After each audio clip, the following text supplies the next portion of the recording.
Welcome back to the Cream City Club podcast. You are listening to episode number 41. I'm Spencer Michaelis, and I'm here, as always, with Gunnar Amalunk. Gunnar, I'm not going to ask you how you're doing. I know the answer, but how bad are you doing tonight, Gunnar?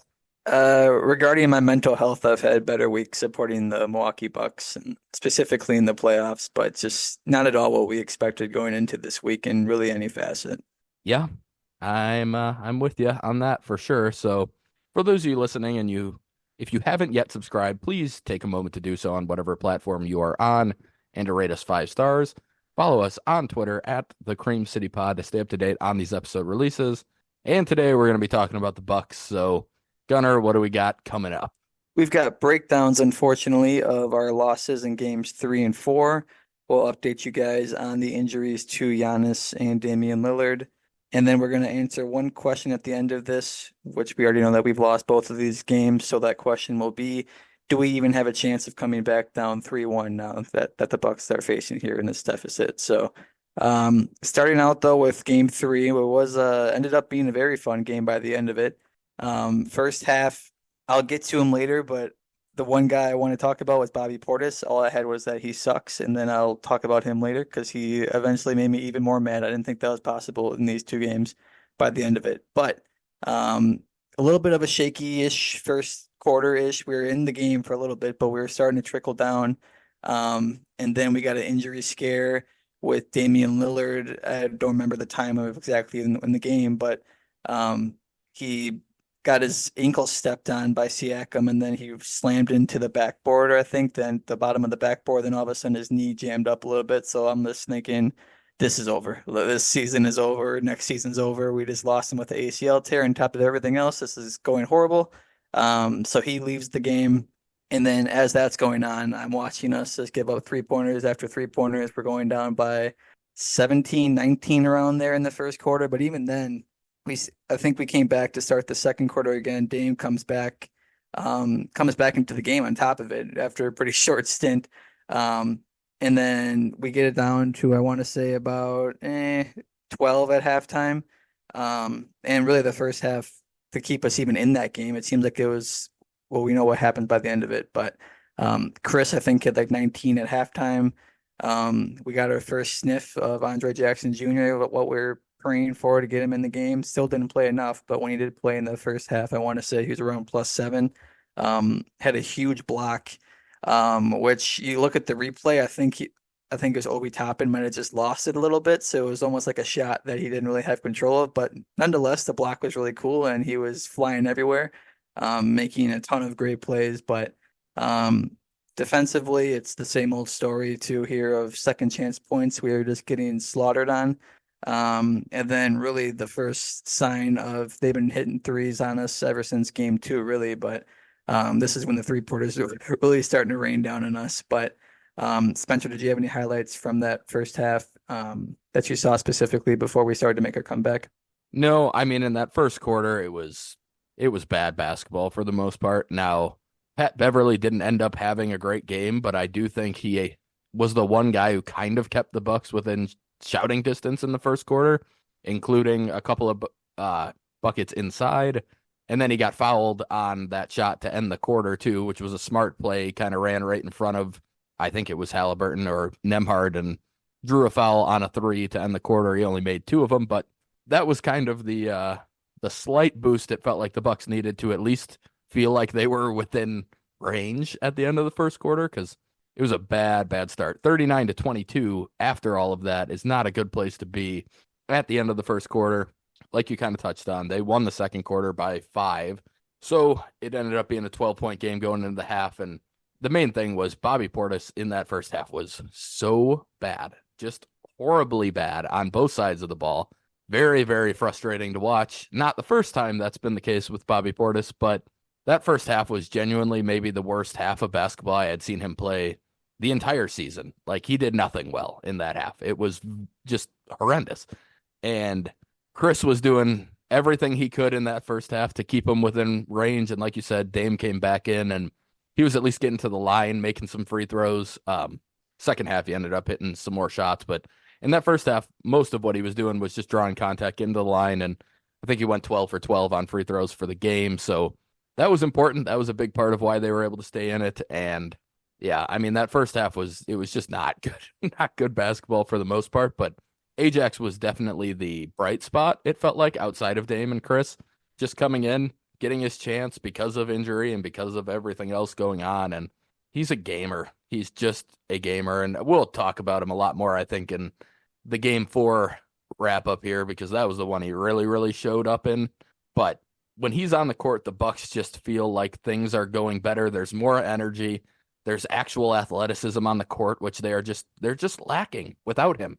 Without somebody like him on the court, the Bucks don't have athletes.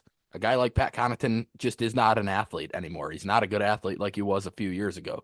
So that was kind of the one guy before this that was the athlete. Now Ajax is the one, and AJ Green is probably in the upper tier of athletes that play for the Bucks right now. And I like AJ Green quite a bit, but you don't want him to be one of your more athletic players in the game at any point, and he is. So that first half showed a lot of the struggles, like you said, but I will say, and this was a theme, and we might disagree a little on this, Gunnar, but I did think that there was pretty good fight overall from the team, especially to stay connected and to see Dame go down, first of all, and things are going poorly in every regard, and the Pacers shot very well in these 2 games, which doesn't make things easy either.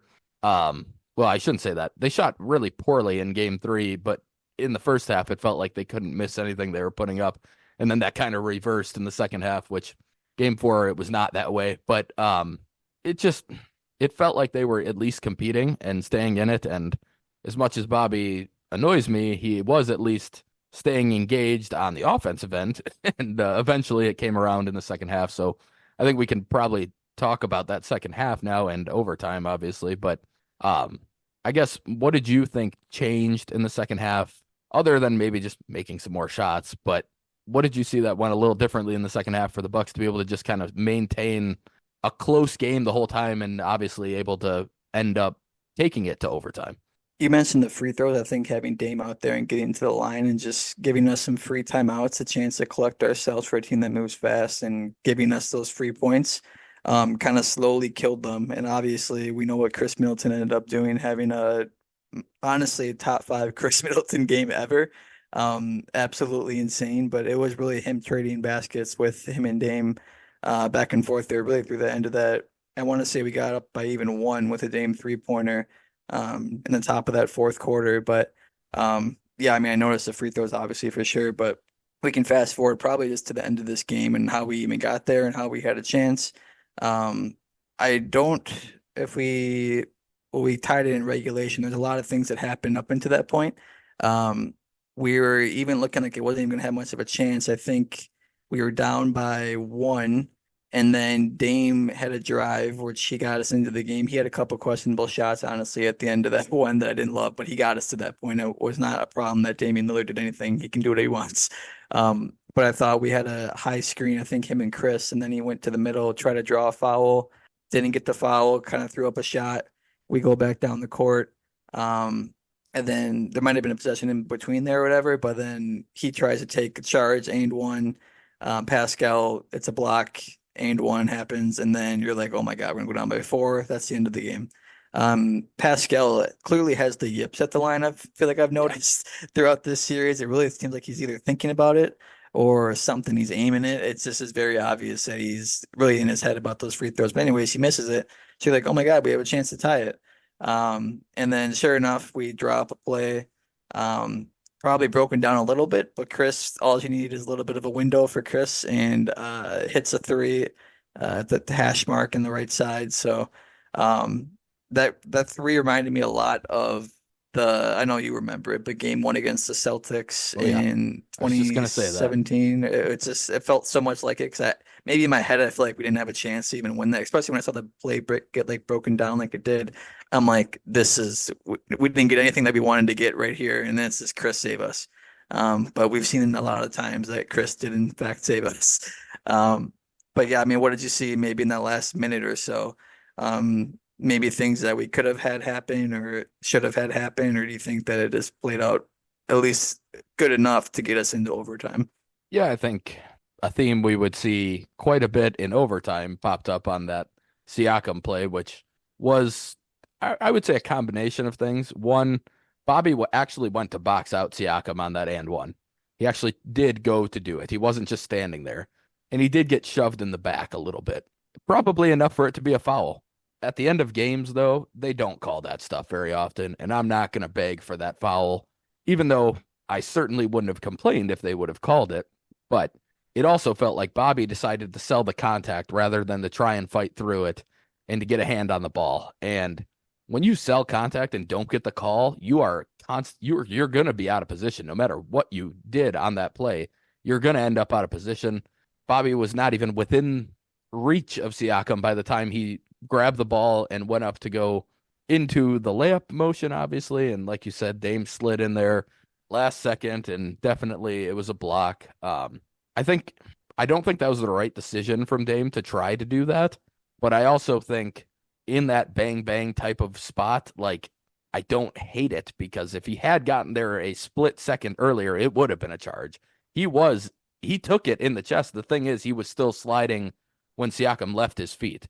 And at that point, it is a block, even though sometimes they still call it a charge on Giannis, which we can talk about any other time in the summer when the season's over. But it it was a block. It was the right call. And like you said, he seems to have something going on at the line. I mean, end of game, he's the guy I would be trying to foul if we have to foul somebody right now because he's all over the place on the free throws. And like you said, it's got to be some sort of mental thing going on. But in terms of the last play and the shot that Khris made, I mean, I was going to say the exact same thing. It reminded me so much of that Celtics shot because in both scenarios, I was pretty upset and I was pretty much thinking that the game was over when Khris was going into the shot. Like both times, I was pretty much like, well, that's it. And I will say I had a little more confidence in this one because that Celtic shot was ridiculous. He was like 10 feet further back than the one he shot against the Pacers. And he had what, point 0.8 on the clock or point 0.9 when he shot that thing. Like he had no time to get it off. This one, you could see he got his legs under him and he rose up for it, but he was basically falling out of bounds from the hash mark, like you said. And to hit that shot and send it to OT on a day where I had already had to witness quite a few people on Twitter. When it came up, first of all, we haven't even said this. He was playing on a sprained ankle, and it was a questionable game time decision whether he was going to play or not. And then he ended up doing what he did, and we'll read the stat line in a second here. But I had already had to put up with all the Twitter people when he was put on the injury report. Everybody saying he's got to be gone, he's got to be done. We're done with Khris. And I'm not calling you out, Gunnar, because you said it was more of a there was more of a if he is actually out and out for the series or something, then yeah, it might be done. Yeah, no, that's fair. But for the people who just immediately every time he gets listed on the injury report are like, this guy's made of glass. Like he has missed that Celtics series 2 years ago and the last 2 games or 3 games of that Bulls series when he got hurt. Those are the only playoff games he's missed during this entire stretch of 10 years now with the Bucks. He is going to go out there and battle under almost any circumstances. I've talked about that the first Raptors playoff series a couple of times, how he was literally they were putting a needle in his throat so that he could breathe after games because he was so sick, and he just battled through it and kept playing and never said a word about it, never complained about it. But he goes out there and battles for this team every single year, even though he probably isn't healthy most of the time at this point in his career. And he goes out and he puts up 42, 10, and 5 on 16 of 29 shooting, 6 of 6 from the line, 4 of 9 from 3. And he hits the huge shot to send it to overtime. The Pacers, Halliburton got the shot, right, to end regulation. Yeah, Or no, I think so. Siakam did. Oh He yeah, leaned yeah. in Hail against Mary 3. Yeah. Yeah, he kind of leaned in against Khris. I think he was trying to hope for a foul call. But we didn't even talk about that. I think Khris might have been our best defender down the stretch of regulation too. We put him on Siakam, and then he got switched on to Halliburton a bunch of times, and he just kept sliding his feet and cutting guys off. And you could tell it was all mental because he wasn't quick enough to beat them there if he reacted after they made the move. But he just was in there. He kind of looked like he just knew exactly where they were going to go and just kept beating guys to the spot. And that's always how he's been able to be a solid defender because he's never been that good of an athlete. But that was like prime Khris Middleton defense that I used to always love. He hasn't been able to do that as consistently lately, but that was the type of defense I know he is capable of at times, and that was fantastic too. So, yeah, I mean, we could talk about the overtime period now, and really, I think the main theme here is going to be not being able to come down with any rebounds on the defensive side of the ball. And I mean, it killed them. It absolutely killed them. And what was it, six on one possession? It was 5 or 6 on that one possession. Five at least, yeah, and at Yeah. least a minute and a half possession, probably longer Yep. for them. Yep. And like, well, we didn't even mention this. Dame clearly got hurt at the end of Yeah, regulation. about to Again, say that. not to the knee, but this time to the Achilles. And you could tell that he couldn't do anything on offense. And I was a little surprised they kept guarding him because he said after the game that he literally was just out there as a decoy on offense because he had no explosive ability. Like he couldn't do anything on offense. But he knew that he would create gravity. So he went out there and toughed it out and still played on defense like as well as he could under the circumstances. And just again to shout him out for that, like he's in a situation where people have been saying he doesn't want to be here. He doesn't care about this team. He wants to be in Miami. Like he went out there with a pretty rough Achilles, it sounds like, from what we've learned afterwards, and was like, I'll just go out there and be a decoy. And he still tried on defense. Like you could tell he wasn't moving well, but he was trying to do stuff. He was in position. So Khris and Dame are out there like hobbled, absolutely exhausted, and they're still working their butts off. And I'm watching Bobby and Brooke stand around and watch 6 rebounds fall to the Pacers on one possession. That was about as upset in the moment as I've been at the Bucks this entire season, in a frustrating season. But as that possession was happening, I was ready to break things. I'm sure you were in the same spot, Gunner, but just, I mean, tell me what was going through your head as they just kept, it was mostly Andrew Nemhard, which is even more frustrating. Um, just running in there and grabbing rebounds after rebound after rebound after rebound. And they kept getting open shots and they weren't making them. And it just felt like if you get this rebound, you might go down and win this game. It felt like one rebound and you were pretty much going to put yourself in a good spot with one score. So yeah, what was going through your head at that moment?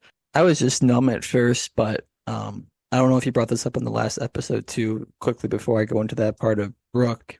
I think Brooke is really excellent at he's been excellent at it for 5 years of boxing out guys and creating rebounds for Giannis, guys who actually are Yep. aggressive to go grab rebounds, but Bobby is not that. So Bobby will just watch it and then not actually be aggressive to go get it. So that combination of those two guys together and that those 5 possessions, whatever it was bad. But yeah, I was weirdly when I was just trying to stay within the game, so I was calm because we actually had like 5 good defensive possessions in that, which is really weird. Like we were playing really bad trying to grab the rebound, but the actual defense was really good.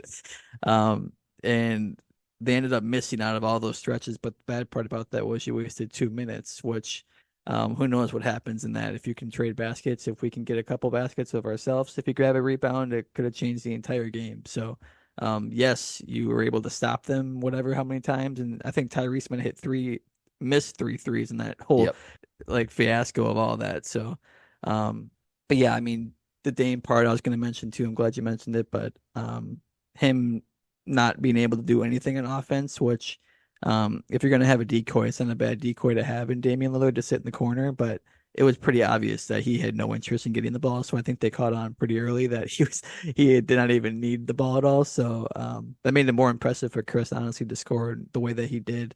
And he did it again next game too, the way that he always scores. But I think the last play, it went down to a Neesmith 3, second to last offensive play, I guess, for them. Yeah. We had another great defensive stretch again. We got it down to like 2-3 seconds in the shot clock. Yep. And then I think Khris, I don't really blame either of those guys, honestly. It was Siakam driving to the hoop. Khris was stuck in between, I want to say, between Neesmith and Pascal. Dame crashed on Siakam. Yeah. So he was probably guarding somebody else, but like where was our big guys? Why was nobody in the paint? Like it was so I don't blame anybody. Obviously it sucks that Neesmith got a wide open corner 3. He had to rush it too because he had such little time and he made it and whatever. So then you're thinking again, well, this game's over again. We got probably 8 seconds or whatever, but there's no way we're gonna lightning strikes twice. same type of deal where we get a broken play again. In a way, we still had time, but um, it was you got Khris in the middle, pretty open, obviously for the most part. He had had to go over two guys, but I guess a better shot you'll take because at that point everyone was dead. So I Oh think yeah. we were going to go for the three regardless. You're not gonna. You had enough time to go in the middle and try to get two and play the follow game, but we were just trying to tie that game at that point. So it was going to be a 3-4 Dame or Khris. Khris hits the bank in three, and I think they got 6-ish seconds left at that point. Um, and they ran a play similar to this. I want to say to end regulation or sometime, but they do this thing where they have Tyrese way in the backcourt because they want you to press him, and he's just going to sprint completely by you. And I thought we did a good job for about 3 seconds of that, where we didn't really try to press him, and then Bev just made the slightest of move to jump at him. And then that's all Tyrese needed was just to make him do a little shimmy, and then you blow past him. And then Bev did the slap him on the head probably for no reason, which I don't blame him. He could have got a block too, whatever. And then the and one floater, which goes unnoticed again, but Andre Jackson got into the end of that game as well, and he actually defended that pretty good Yeah. without fouling himself. And another question mark, where was Andre Jackson the entire overtime outside of I'm glad you had him in at the last possession, which was nice, but if he's that important on defense, maybe he should just be out there for the 5 minutes. That would be nice. Because he ended up being +7, and I think AJ Green was +10. They might have been only two pluses the entire game. But we don't need to see those guys anyways out there. Why would you need to see those guys the entire 5 minutes? But um, yeah, I mean, if you want to talk about that last defensive play, I can't blame Bev entirely, I guess, because like I said, he didn't fully press, he didn't fully play into his hand, but um, Tyrese also, in my opinion, carried a little bit, which probably That's threw where him I was off going. because really when he jumped is when he looked like he carried the ball. So that's when he was Yes. like, okay, I got you trapped now. Where are you going to go? And then he's like, well, I'll just do another quick crossover. It's like, well, Yep. not legal. But are you okay with what happened? Obviously, the shot going in, you're not okay with, but are you okay with how it got defended? Are you mad that we even tried to follow him because we could have came back and maybe hit a three to win or something like that? Yeah. I I don't know, mean, but I don't think Bev actually played very well in general in this game, but I'm not super upset with that final play. He absolutely carried, and I'm not. Giannis carries all the time. Like it happens in the NBA a lot. Like I'm not going to be that guy, but I can absolutely see what happened to Bev on that play because Tyrese took 3 full steps with his hand under the ball, and then he decided to make the crossover off of that. And like you said, it was when he took that third step, Bev I'm gonna go ahead and guess was basically saying, well, he can't do anything now. Like he's got to either shoot or pass from Mhm. this spot. So I'm gonna go get him. And then he was like, no, I can still dribble because they're never gonna call this in the last 5 minutes at home on in the playoffs. And he was right. Um, yeah, like you said, Ajax contested it well. It's an impressive shot to make it over Ajax, who was going straight up and way up there. And he that's the thing. Tyrese is just extremely good at floater range and just in floaters in general. So giving him that shot isn't the the best in general, but I get where Bev was lost. I also don't mind him trying to contest from behind because we have seen him get a decent amount of blocks Mhm. like that since he's been a Buck and over the course of his entire career. He's been very good at that. Um, I think he just also had no legs and he didn't have the lift he expected to get as he went up to contest it and just I don't think he got nearly as high as he was thinking he was about to as he jumped to try and block that shot. And when that happens, then you're going to swipe and hit somebody because you're not nearly as high as you're expecting to be. But yeah, I mean, it sucked that it all came down to that play, obviously. And to touch on the Neesmith three, that was his first three he made of the game. He was 0 for 6 going into it. And it was a tough shot at the end of the shot clock. Like, it's not even an excuse, but it felt like the Bucks have also had, while all the injury luck has gone against them, it also has felt like the Pacers have just happened to make every important shot they could make. And listen, they could say the same thing about both of Chris's shots. Like those were lucky, and especially the banked one, they could make that argument for. But with all the other things going against the Bucks, it just sucked that the Pacers had to hit every like time it felt like a clutch shot was available to them. They hit it outside of the Siakam three to potentially win in regulation. So game three was tough, but honestly, I felt okay after it. The question was always going to be if Dame was okay. And we'll talk about game four here because we learned he was not. He was not okay, and he was not going to play in game four. And at that point, I have to say I didn't have much confidence heading into game four at all because I actually thought the Bucks had figured some things out in game three, that Ajax would hopefully get more time because he had shown that he would be helpful. Um, they had kind of they'd kind of figured out the Siakam issue where he was just getting whatever he wanted in the first two games, and they were able to slow him down, and he only ended up with 17 in that game. And obviously, Miles Turner was a big piece in that game. And you were like, in my head, I was kind of thinking, he's probably not going to do that again, Miles Turner. Like, he's a solid player, but unfortunately, we learned that that was not the case whatsoever, and he was going to do more than he did in game three. Um, but yeah, without Dame, I can't say I had much confidence heading into this one. So, Gunnar, what were your thoughts going into it? And then what did you kind of notice? I mean, we can go throughout the whole game, really. Going in, I had, you know me, I can get in my rants, I guess. Maybe I'll save it for the end, but um I was feeling okay once I got there. Like obviously without Dame and everybody, you're feeling like maybe it's because you're playing with house money in a way. It's the pressure's off a little bit. You don't want to go down 3-1, of course, in any circumstance, even if being a fan in general, I don't want to go down 3-1, but I just felt like they have a little bit of pressure too. You don't want to lose to the Wisconsin herd here, the Bucks. You want to get out to 3-1 lead and feel comfortable about it. So I thought we had a chance. Um, and I guess what I was most uncomfortable with probably at the end of last game was I felt like I was just seeing a lot of like on Twitter, and I don't want to like call people out because it's fine if like you're calm and like you're proud of our guys and stuff like that, or you're getting like upset, or you're not getting upset, I guess, as much as maybe others are. But I just felt like people were like mad that other people were like upset at the game, and I just felt like I just watched us like lose a game that was like really close. We just wasted a Khris Middleton masterclass of a game.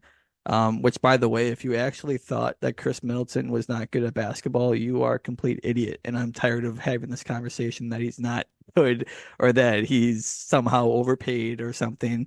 He makes $30 million. That's two-thirds of what Giannis and Damian Lillard make, and he's in that class of a good of a player. I'm just tired of hearing it. I think if people had an argument, obviously the injuries is what you're alluding to, which I had. That's, I think, a fair argument because of how good he is. I need him out there. And it is a hole if he can't play. So if it is serious, that's where the question comes in for me. But if people legitimately still think in 2024 that Khris Middleton is bad at basketball, I have nothing to say to you anymore. We literally saw him win a championship and score 40 points. I can't even think about that. I asked you, I'm like, why are people asking us to apologize for Khris Middleton? You're like, people think he's bad. And I'm like, are we serious doing that right now at this point? Yep. But I guess that's still the case. But Gunnar, there are people that will argue that Bobby Portis is better at basketball than Khris Middleton. No contracts involved. Not including yeah, contracts whatsoever. Bobby Portis is a better basketball player than Khris Middleton. I have seen that on Twitter, and it has made me want to throw my phone through my television so that I don't even have to watch TV, look at my phone. It makes me so mad when I see yeah, this stuff. And I hope they're trolling. Maybe they are. Maybe they're trying to get me I to don't react think like so. this. But my God, dude, so Yeah. yeah, yeah, I have seen stuff like that, and it's real. It's not, it's not just they're not calling out the people who are worried about the health because it is fair. That part is definitely fair, at least hmm to be somewhat concerned about it. Yeah. And I think my original point before I got in the rant there again, because I got triggered, but Chris is good in that part. But with the fans being like, oh, we're good, like we're fine, guys, of all of this, like calming the fans down. But it's also like I just watched the loss happen. Like we just saw us lose 6 offensive rebounds. We just watched crap role players play when they shouldn't be playing, and I feel like I don't even want to say like we're like the smart guys here because I'm dumb. I know I'm fairly wrong in a lot of stuff. I'm sure you would say that too sometimes, but like it was the most obvious thing all season long that Andre Jackson should at least get more run than he should have gotten all year long. I know we've had different coaches and whatnot, but that was obvious in November that he should be getting chances, and he did not get chances. We're rolling out guys who suck as role players who make minimum contracts, and we know they cannot play in the playoffs. AJ Green uh, got more of a chance more at the end of the season, but he should have been playing 20 plus minutes since November. It was very obvious. And I'm just like, this is the stuff that's frustrating to me is we roll out these crap players and it's like I understand that we're undermanned and like you can easily look back in the series and be like, we didn't have a chance. Like, guys, what are we talking about here? We're down Giannis. Like, we lost, but who cares? It's just like I understand that, and that would make me feel calm maybe in a couple months. But like we had this game in our hands if we just were smart coaching wise. Like it's just so frustrating, and I just hate that we're still like, and now we're starting to see maybe Andre Jackson finally play and AJ Green finally get their minutes, but that's with stars now getting hurt and everything else. Like, if we just didn't run out Malik Beasley for 40 minutes a game for the whole season, knowing that he's not going to be able to play in the playoffs, that was a waste of time. Jay Crowder sucks. That's a waste of time. But we actually handled Jay Crowder decently well.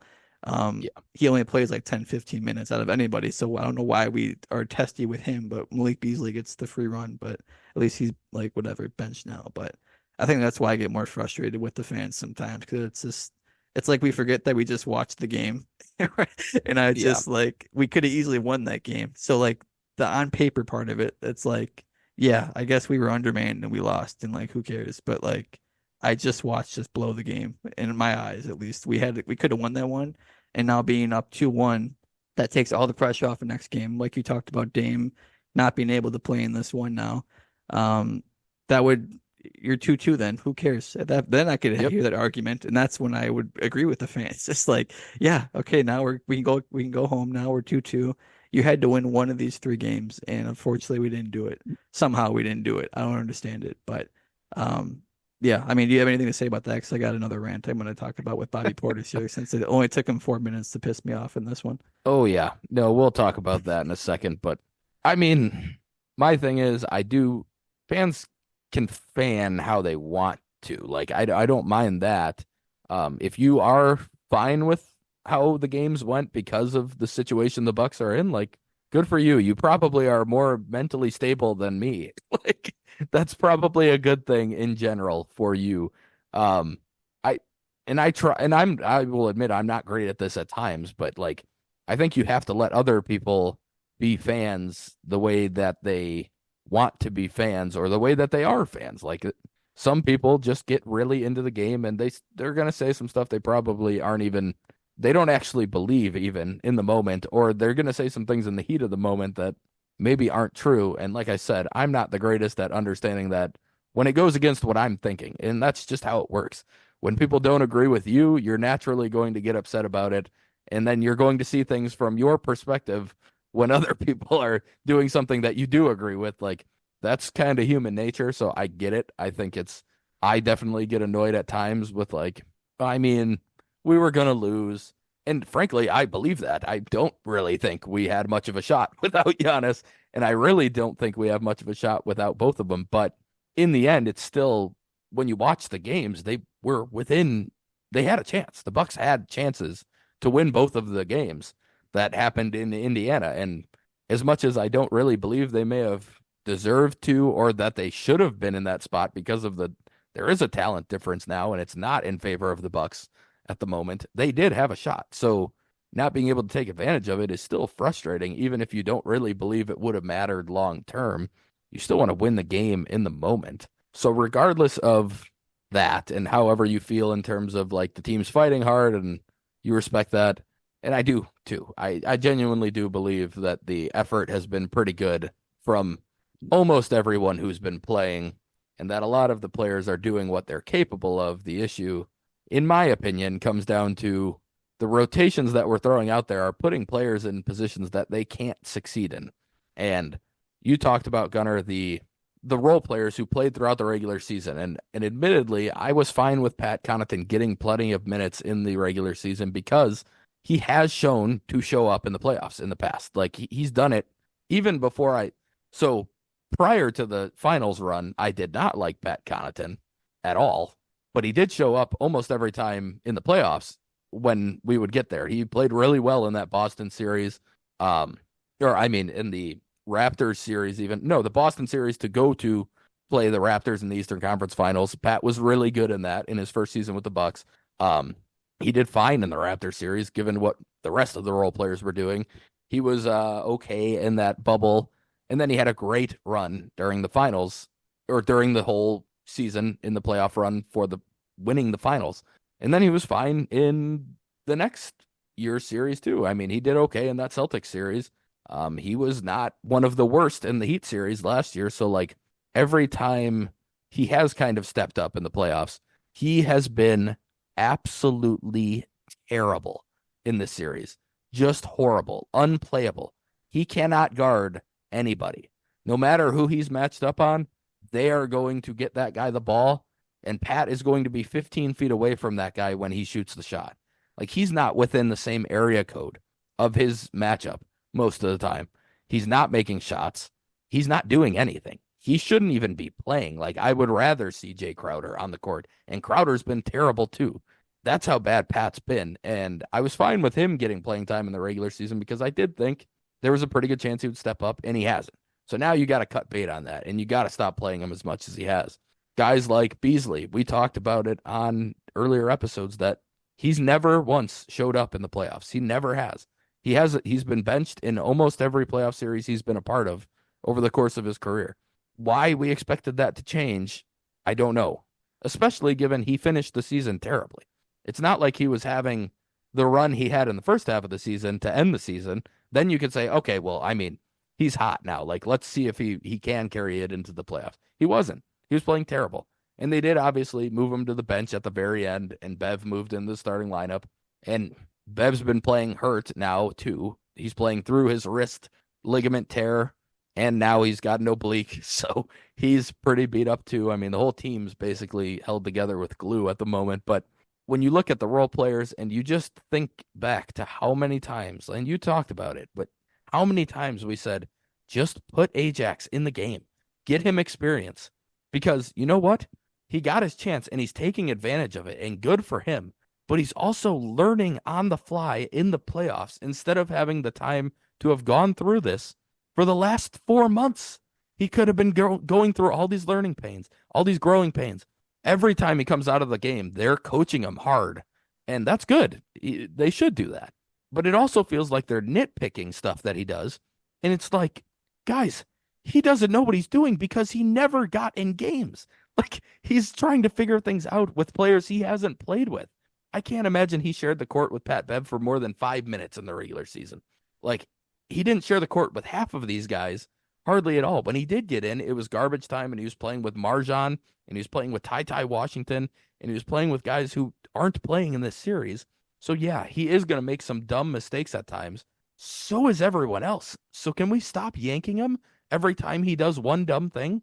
Like, for the most part, his dumb mistakes are at least done at 100%, and he's going after a ball too hard, or he's doing something like that. Like, I can live with that type of mistake rather than it being like him falling asleep on defense or him constantly being in the wrong position or not being able to keep up with anybody. Like, those are not the mistakes we're seeing. It's just a mental mistake because he doesn't know what he's doing all the time because he doesn't have the experience. And it's very, very frustrating to watch him get pulled. And I guess we'll let you go on your rant about Bobby to start this game before I say anything about him. But in some ways, what Bobby did to start game 4 hopefully helped shed a little light on the fact that Ajax is a more impactful player than him in the playoffs right now. And there's no reason Bobby should be getting nearly as many minutes as he did in the first 3 games when he comes back for game 5. But Gunnar, why don't you take the floor and talk about what happened there, and I'll talk about it afterwards too because I have thoughts as well. To end off on yours part 2, the first one, I think on top of everything else you said, we're playing the Pacers, who are a fast-paced team, and we're still relying on, not anymore, but we were relying on slow minimum guys who we knew stunk. Why do you not put the young guys? But anyways, we go into this one undermanned, knowing we need everybody. We need some offense, trying to find offense in this game. We're trying to make sense of it all. We don't get within 4 minutes of this one before fireworks get set off. Andrew Nembhard does really nothing of anything to really piss Bobby Portis off. Nothing that we haven't seen all series. And Bobby decides to shove him back and then swipe at his head, which if it's a star, maybe they don't get tossed. Either way, I saw it right away. I said he's getting tossed. Like, why did you throw the extra punch? Maybe if you just shoved him, but regardless, I'm just gonna talk about Bobby Portis first. He stinks. Bobby Portis sucks at basketball. I don't care if you want to talk about scoring, that he can score the ball at a higher pace than other people. That's great. That's fine in the Washington Wizards. If you're on a championship team, he cannot be playing 30 minutes a game. Now I understand Giannis is out. We need him. That's what I was talking about at the trade deadline. That hole is going to be way too big to not have to be able to not play him. And then also you need something out of him. So in this game coming into it, one, I know he sucks, so I just need his offense. I need to get one of those nice Bobby games where he actually plays team offense and we can get it. So I'm convincing myself this is going to happen, even though I know it's not going to happen. But that was my hope going into the game. On top of it, he gets himself entangled in this stupid argument 4 minutes into a game. I guarantee they talked to him before the game and said, maybe in generalized terms, or maybe specifically for him and Patrick Beverly or something, the two guys, maybe the hotheads, that like, hey, we need you guys. They're gonna try getting in your heads. Do not do anything stupid. How can you do the dumbest thing possible and get ejected in this game with your season on the line for how bad you've played, and you do this in 4 minutes? Unbelievable.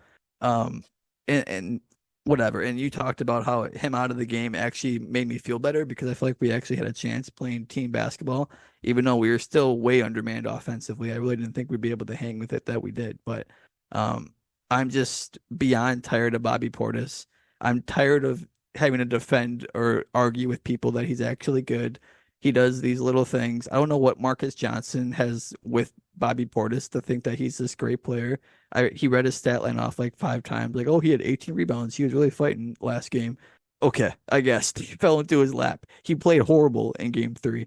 Um, I think the only chant I want to hear is the one that the Pacers had for Bobby now going forward, the Bobby sucks chant. That's the only one that I've ever agreed with in the last 3 years. But um, I think what really makes me mad too, knowing that he sucks, and then maybe you can argue that we had to play him and whatever, that's fine. But you talked about like being proud of like their teams and like guys playing through injuries. What pisses me off is like when a guy like Khris Middleton, we mentioned how he's got 2 sprained ankles.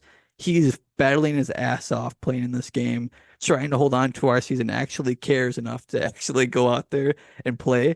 And then you got someone like Bobby Portis who stinks on top of it and then ruins our season in 4 minutes because you want to be selfish. That's the most selfish thing you can do when a guy like Khris Middleton's actually playing his ass off last game and lost the game. Could easily say, you know what, I have nothing left for this one. I gave it all last game. I'm sorry, guys. Like, it hurts too bad I can't play it. That would have been like admirable to do that. But no, he's playing again and he wants to help us again. But then you want to be selfish and do that. That just pisses me off beyond the max. And I don't know everything about basketball. I'd probably be stupid as a coach to do this, but I would literally bench him for game five. I don't care if I lose. Like, that is ridiculous. I don't know. And I hate Doc Rivers post game, like defending it a little bit, being like, oh, I didn't see the play. I didn't really know what happened, but we'll look at it afterwards. Like, I'm not sure. Maybe he had a reason, or I don't even know what he said. Just some bull crap that, no, it was stupid, regardless of what it was. Even if he didn't deserve the ejection, walk away, put your head down. Like, we need you for this game. And it's just a perfect ending for Bobby Portis because I'm glad. I think people finally noticed it a little bit going into this series how bad he was, but just to do a selfish act like that on top of it was just the cherry on top to the Bobby Portis experience. Really being the fake tough guy that he is all season long, backing it up by doing nothing whatsoever. Wow, you swiped at his head and now they won the game. What did we get out of that? Wow, you're a tough guy. Nice. But yeah, I'll stop there because I can't take him anymore. And I'm done. I'm done. If people want to fight with me over it, I'm not fighting with it anymore. He stinks. I want him off the Bucks next year. Yeah, he's got to be gone. He has to be gone. And really, what it does come down to is exactly what you said. It's insanely selfish in that moment to do what he did. And I know he's got a temper. He knows he has a temper. He knows he has to be able to control it. I mean, you can think back. This is not new. This is not new at all. You can go back to game 6 of the finals. He almost screwed that up by getting a stupid tech by high stepping it down the sideline. And guess who was there both times to scream in his face to settle down? Khris Middleton, right there. He didn't catch him in time to stop him in this Pacers one, but he went over to the bench and basically looked like he was kind of lighting up Bobby for being stupid in that moment. Which, by the way, and we already finished our Khris love session, I think, here, but I do think that is something that's been super underrated about Khris for a long time, is that while he's pretty soft-spoken in the media and stuff, everybody talks about how much of a leader he is for that team every single year and how everyone respects him when he does speak up because he's not constantly saying stuff and constantly doing stuff. And like, he's always one of the first guys to actually be willing to get on somebody for doing something dumb. And I think that's super important. Um, in terms of what Bobby did, like you said, I don't even think Nemhard did anything crossing any lines. He basically just got tangled up with him. We don't know what was said, but whatever. Like, it doesn't matter what was said. Bobby gives the shove. Fine. That's going to be a tech, but it's not going to get you thrown out of the game. Like you said, Nemhard comes back at him. That's going to get him a tech, and all of a sudden we're even. Everything's fine. To swipe at his head, once you do that, I don't even know if the shove mattered. Once you swing at somebody's head, it's going to be an ejection almost every time. And you're right. Maybe Giannis doesn't get thrown out for that, but Bobby Portis might think he's Giannis or that level of player. He sure as hell isn't even close. I mean, it really is. He's not a good basketball player. And I said it on Twitter at one point, and people were not happy with me. He can be positive when he is going off offensively. He can be a positive because he does have moments where he is just on fire and he might put up 30. And that's the thing. We needed somebody to do that in this game. And you said it, like, we were kind of banking on that being a possibility in this game for him to have one of those nights where he just makes everything he puts up. And he has one of those almost every 5, 6 games. So in a series, you're probably getting one of those from him. The other part of this is, while I don't think the Bucks needed him for near 40 minutes or whatever he'd been playing in this series, you need 15 to 20 from him because you are one of the only tall people left on the roster right now, dude. You're one of the only ones. It's not like we have another backup 5 or another backup 4. Like, you and Brooke are the only centers left. You're one of Jay Crowder's like your backup 4 in Ajax. Those are not tall people to play out there. They're more athletic than Bobby, and Jay's not athletic, but he's more athletic than Bobby. And to go out there and just selfishly do something like that immediately, if I were his teammate, I would be so fed up with Bobby. It's unbelievable for so many reasons. And for some reason, I think a lot of them like him, and I do think he probably cares quite a bit. So people respect that about him. But man, he has everything backwards right now as a basketball player. And the only time in his entire career he hasn't been thought of like this by the fan base is during the finals run when Bud protected him from playing in a series he could not play in. He couldn't play against the Nets, and he didn't. He had to play against the Hawks, and he happened to make shots. But he also still was basically just shooting catch and shoot threes in that series when he was in. That was all he was taking. That's all I want him to take. That's all he should be taking. He can take a post up with 5 on the shot clock. That's fine. You know, he's capable of making those shots. But the fact that Doc came in and seemed to make him a focal point in the offense at times to get him a post up with 17 on the shot clock, it is fed into his ego. And now he's back to being the guy that he used to be, which is a terrible, unwilling defender and a shot chucker who doesn't even shoot that high of a clip like game to game. People talk about Khris being the streakiest guy in the world. That's Bobby. Bobby's the streaky guy. He's the one who will have a game where he goes crazy, and then he'll still put up 12 points. It's going to be on 15 shots the next day. Like, he's the one who's the streaky guy who goes out there and does stupid stuff constantly on the other end. It's just, he needs to go. They've got to find a replacement for him. And it needs to be this would be the funniest thing ever if they did trade him for Grant Williams. I would find that hilarious after his comments about that.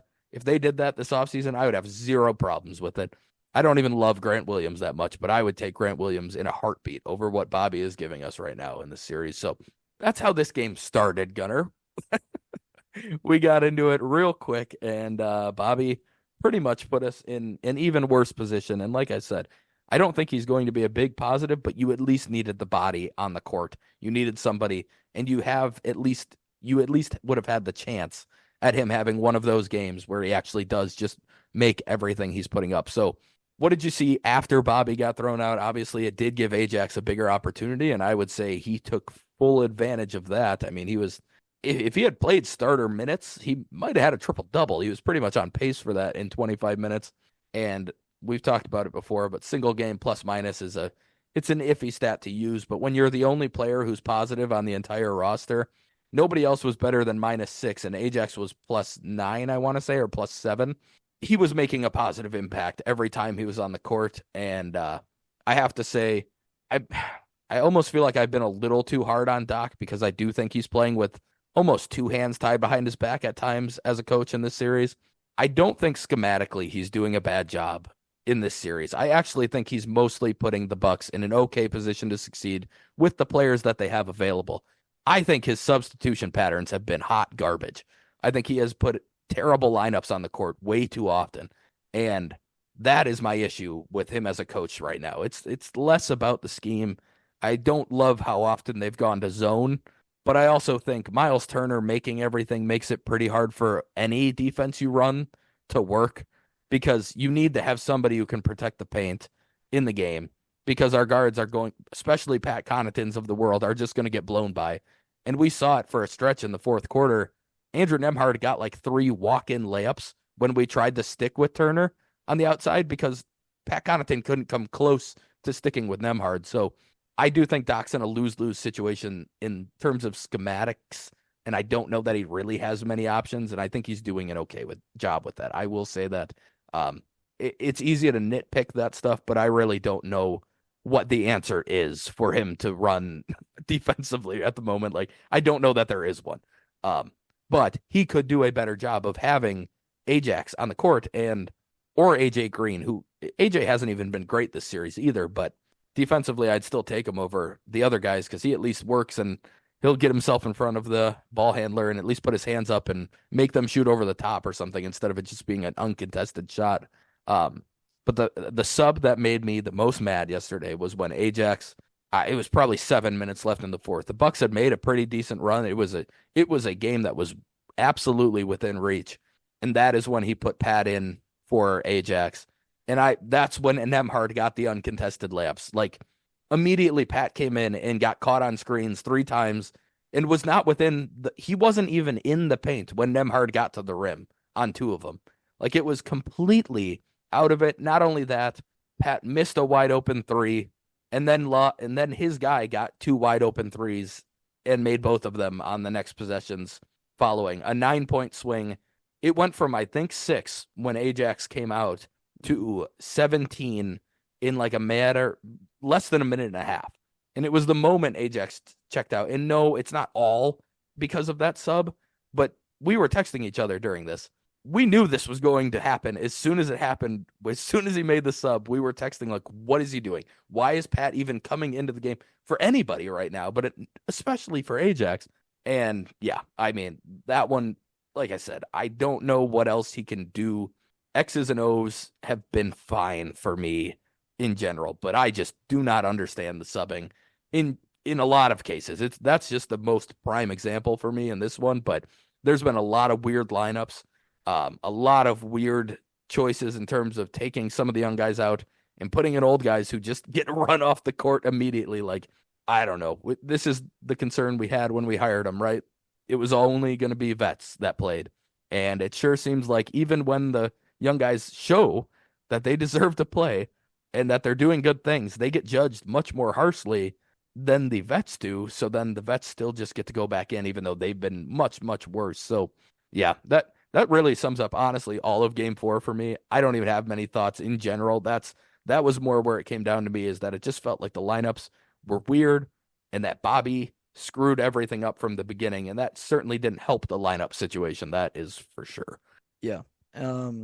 Early on in this game too, he's probable, I think, for game 4, but Pat Bev got banged up, I think, in his hip, or I don't even know what it was, but he was hobbling around for a while early in the game too. So you're like, oh my gosh, now he's out of the game on top of we just lost 2 more guys who we need, at least minutes wise. But I thought it was funny. I texted you and made a tweet about it, but ironically, just to put the cherry on top of this gross season is somehow we probably could have used campaign in this game, even though I know that he's not a playoff player at all, but we needed some more offense, and this would be the one scenario where I thought maybe he could help. But obviously I'm happy we have Pet Bev, and if we have everyone healthy, it's not even close. I'd rather have Pet Bev. But yeah, I mean, through halftime, both teams were shooting well.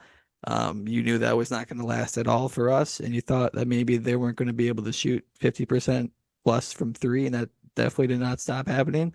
But But because I think Bobby Portis unfortunately went out of the game, or fortunately, you look at the box score and the games before this one, um, their assists we weren't even close in really. I thought it was a lot closer. The game it felt more like a team basketball for us, which is probably why we were actually able to stay in the game, and we're putting some pressure on them as well. Bench points, we actually got some help. I think last game was like maybe under 10 for sure. I don't know what the exact number was. It had to be like 6 points we got from the bench. And then this one, it was pretty close to even. I thought we are like 20 plus. So it just felt like an overall more of a team effort in this one. And obviously, Andre goes without saying, you gave him all the praise. Um, Played 25 minutes. He should have played at least 35 today. We know he's got fresh legs. He didn't play all year, really. So he should have been out there. It's very obvious that these last two games, if there's any silver lining of this playoffs. We'll talk about if we can come back or whatnot, but it's that Andre Jackson is like a top five Buck player right now and should be getting a chunk of minutes next season, going into next season. Um, I thought, funny enough, Malik Beasley ends up, quote, stepping up in this one a little bit, taking on the role that maybe Bobby Portis, I thought, should have taken. Um, was like 8 for 12, 19, whatever points he had, or I don't know what it ended up being, but 20. um, 20, yeah, somewhere around there. So um, he did hit some baskets when we needed them, but it was funny enough. He had the worst plus minus, and again, that's not everything means everything, but he was like minus 20 in the game, which is even again hilarious that another guy who brings offense, but you just know that people are just walking by him on defense. Um, the other, I guess, one other lineup part that I noticed was obviously Gallo playing, and I felt like obviously people are going to be mad that he's playing. What you mentioned, how we have no size. What do you want us to do? Like we're down two big rotation players. Um, he only played probably like 12 minutes in this one. I think he probably even played more than Jay or was close to it, but he actually did fine, and offensively he did fine. I thought there was only one possession where it would seem weird, like he's being a little Bobby-ish ball hogging on the post up, but then he actually ended up making that shot. I think it was towards our bench. Threw up like a little bit of a Hail Mary type shot and ended up going in. I'm like, well, I guess we're getting the Gallo game today. But his minutes didn't super bother me, and it's not like we lost because he played. I obviously never want to see him in a game, but it wasn't that huge of a deal. But the story of it all was them never stopping making threes. They had 19, which was already a franchise record for them in the third quarter. We had a whole quarter to go, and they broke their franchise record. I texted you, and we knew it. Getting Doc Rivers is pretty much like Mike Budenholzer, but and I'm not getting into all the coaching changes, what we could have had, what we didn't have. We'll maybe do that in the offseason again, and we'll cry about it then. But We will. I cannot. Oh, we definitely will. I already have in these last 2 days, but um, I just want to lose an NBA playoff game in a different way than having everyone drill a bunch of threes on us because we're just watching them shoot threes. Now, again, I agree with you that there wasn't really much of an option, I guess, in this setting of we don't have the greatest of players right now. Um, you're just trying to hopefully that they miss shots, and kind of that was the Mike Budenholzer thinking a couple times. Is like, okay, we'll have you shoot the threes, and hopefully you miss them because we don't trust that you can make them. And they always did every time, but.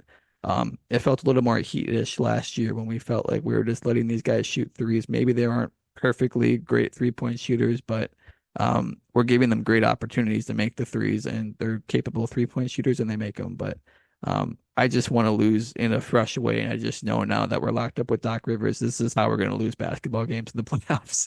It's going to be the same way of overthinking a defense or doing something else. Um, and we don't have enough athletes out there anyway, so I get it. This is a one-off situation, maybe hopefully this year or whatever, but I just want to lose a different way going forward, which we could have had that opportunity if we just had Joe Prunty or something, but um coaching, and then we got our own coach later on, which I won't talk about this. Oh, I want to talk about it now. I said I wasn't going to talk about it. I saw a article today that said that John Horst's pick, and I think we might have talked about it, was Kenny Atkinson. Someone posted that article. So he You're wanted kidding. Kenny Atkinson and did not get him because of everything else. So that's just going to be the cherry on top, is having to see that. And we could have had him and wanted to have him, but we have now Doc Rivers for multiple years. Um, but yeah, so I just want to lose a different way. Maybe even in game 5, if we get blown out. I just don't want to watch guys drill 3-pointers on us. Find a new creative way. Um, just find a new way to beat us. I don't know. I just cannot watch everyone make a bunch of threes. But You It felt must have like liked game three then, because they shot 26% from three in game three. we were in the game. We were not in the game till the end. But yeah, the turning point, like you said, for me, I thought we came back after this a little bit, but Brooks missed free throws, which we were down by maybe like 6 or 8. He got fouled and went to the line, and it felt like, okay, we're making a run now. Like they can't. We're just sort of hanging around long enough to where we can make our final push. And then Brooke goes up to the line and misses 2 free throws, and you're like, what just happened? Like we didn't need like just make one of them. How did he miss both? And then that's when they made the run again. And then we're like, oh my God, we're down by 17, maybe going into the third. I don't know what it got up to.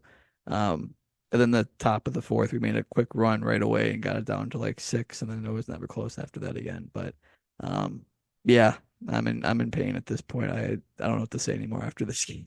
It sucks that like Brook had 27. He shot 12 of 18 and 3 of 5 from three. So like the free throws being missed were they sucked in general, but it did feel like a turning point, which is what really stinks because he actually was playing pretty well and he was having to carry even a bigger burden than he normally would because of no Bobby and no Giannis. So he was out there for 40 minutes trying to run around, do a lot of stuff like you can imagine he probably lost his legs a little bit on the free throws, but 0 of 4 is brutal.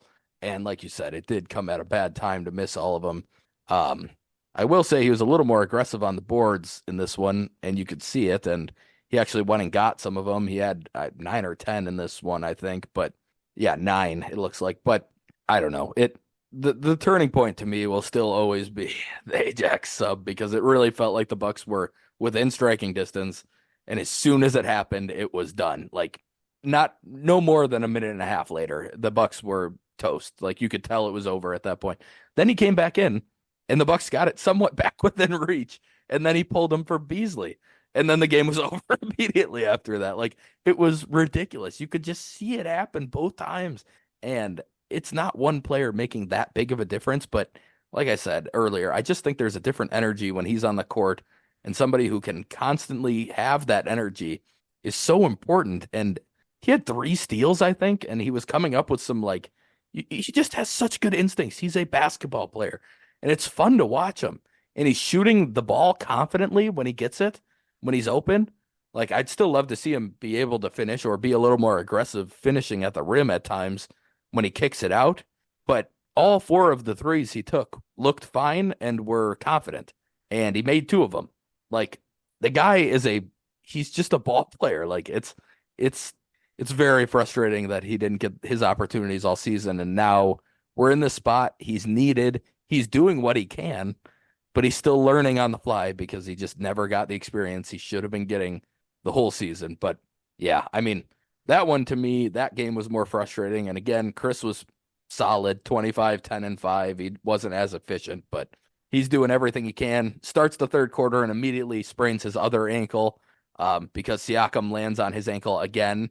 That seems to be a theme, and it's not on purpose. It's just a coincidence. Like if he could do that on purpose, jump for a block and land on someone's ankle, I'd almost be impressed that he could do that on purpose because he's not trying to do it, but he's done it to 2 of our guys now, and it's 2 of our most important players, and it's pretty frustrating. And Khris is out there limping around, has to come out for a minute, and then immediately, like I said earlier, Warrior just comes right back and checks back in and goes at goes to the mid range, and he struggled for a couple minutes right after it happened, I think.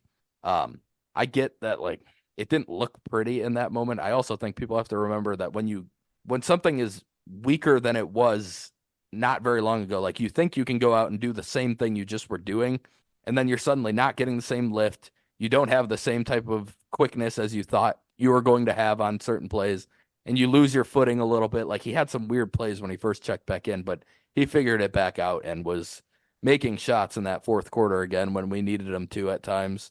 Yeah, I don't know. That a lot of this game to me just comes down to being overmatched in a lot of ways. The Pacers not missing shots, Bobby's stupid ejection, and some weird subbing where it just felt like there was no reason for Ajax to be sitting in moments that he was. So that's how I would sum up that game. But looking ahead a little bit here to game 5, down 3-1, Shams tweeted that there's doubt that Giannis and Dame play um, in game five. He says both have tricky strains that complicate returns and create risk. To me, that's a pretty sure sign that they're worried that they could really hurt themselves if they try to play through this. And if that is the case, they have to sit. I'm not losing 2025 because we're trying to absolutely gasping for air create another game six. Like, no, if we are going to come back in the series, just do it without him. Now, if the Bucks win tomorrow, win game six or something, and they're both actually in a better spot for game seven, then sure, then it's fine. But if there is risk and genuine risk that they could end up getting a major injury and missing next season, it's not worth it. As hard as it is to pull the plug on a season in the playoffs, they have to do it. They cannot let them go out there and hurt themselves because both of them will. They will go out there and compete as hard as they possibly can, and they will put themselves at risk to actually be hurt and miss long-term time. So I don't think they can do it. I know outside of the Shams report, we also had somebody on Twitter who tweeted out, and we didn't listen to this, so we're kind of going off of what Alex Sage said here, but Chris Haynes, who knows Dame and Giannis very well, both of them, said on his podcast that he doesn't expect either of them back in this series. I would trust that intel pretty heavily. They are, like I said, that's kind of, for Giannis, it's Mariah's cousin, so it's always been the guy that he knows the most in terms of insiders, and for Dame, it's always been his guy that breaks all of the Dame news, so I would be pretty shocked if we see them again. But Gunnar, I guess if they feel that they are healthy enough, do you think it's worth it? Or let's say this way, if Shams' report is correct and it could create that risk, I know my opinion on it, but I'm curious if you have a different opinion. Do you think it's worth it for them to try? If there's any risk, no, definitely not. Try it. As far as our chances go, if there is no Giannis and there is no Dame, there is no chance, in my opinion. It's not even close. I guess first to be negative, I guess I'll end on a positive. We've lost 7 of 9 games against them this season. So we've won 2 games. We have to win 3 in a row. We haven't seen 3 wins this season against the Pacers. So the odds are already against us. That's with Giannis probably for most of those. Yeah, I guess majority now would be, even though it feels like 5 games, but whatever. But I just don't think it's worth the risk at all. Now, if the plan was for them to play all along anyways in game 5, and I know they're doubtful, but maybe in the back of their heads, they're already planning to play game 5. If it was 2-2 or whatever the case was, then I think it doesn't really matter. I'd still want to save them, but if they're going to play anyways, I guess I get it. That's ignoring Sham's report a little bit. And I guess the optimism for that would be you have 2 home games left. You win next game. You got to play 1 more road game. The pressure's already on them because they don't want to go back home or go back on the road and have us get a home game for game 7. And then once you get to game 7, it's all even, and then it's game 7, and now it's a whole new series at that point. It's just got to win 1 game. So it's easy to break it down like that and feel like there's a chance, which is what I'm going to be doing by tomorrow night. And I'll be sitting on my couch thinking that we have a chance still, no matter who's out there. But I'll get mad because I'm doing that. But I just don't see a chance right now, and it sucks. There's a window, but I really, no matter what, I don't see there being a chance, and that really does suck to say. But maybe if the notification comes through and it's Giannis or Dame playing, I'll maybe be a lot more excited because it's like, okay, we can win this game, then you can start doing the math. But yeah, that's just where I'm at. I just think the season's probably over, unfortunately. Yeah. I mean, like you said, they win game 5, you never know. Then you're playing it 2 games, give everything you have. But I don't think there's any way they're winning 3 straight without either of them. And with the risk in place here too, I mean, I'm not doing it. I'm not, because I don't, like you said, I don't think they really have much of a shot, even with them playing, to win 3 right now, because they're not going to be the same players when they come back. Like, you're not getting the best version of Giannis his first game back off of this injury. It's not happening that way. Dame is going to be hobbled when he comes back, if he comes back too.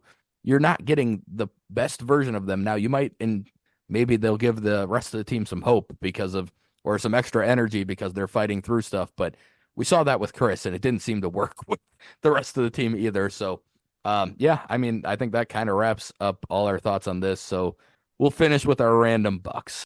So Gunnar, what do you got for your choice this week? On theme with our pickups late in the season, where we just pick up veterans who don't help us after seeing Gallinari, and I guess he did help us a little bit, but 2019, our first crack at a deep playoff run, at least in the modern era with Giannis. We signed Pau Gasol, which was fun in some aspects. Obviously, he's a legend and NBA basketball Hall of Famer. Um, and really felt like a mentor to Giannis in a way. He really took him under his wing, probably, at least mentally he did. Um, name wise, really cool to see him on the Bucks, but of course did not help us at all in the slightest. And I think we did know that. But another time where maybe you could have used that slot to pick up some, I don't know who was out there at that time, obviously, but maybe someone who could have helped a little bit more than what we had out there a couple times. But yeah, cool to have Pau Gasol, I guess. I don't even think he might have made one basket with the Bucks. I'm not even sure he made a couple I think baskets you made one.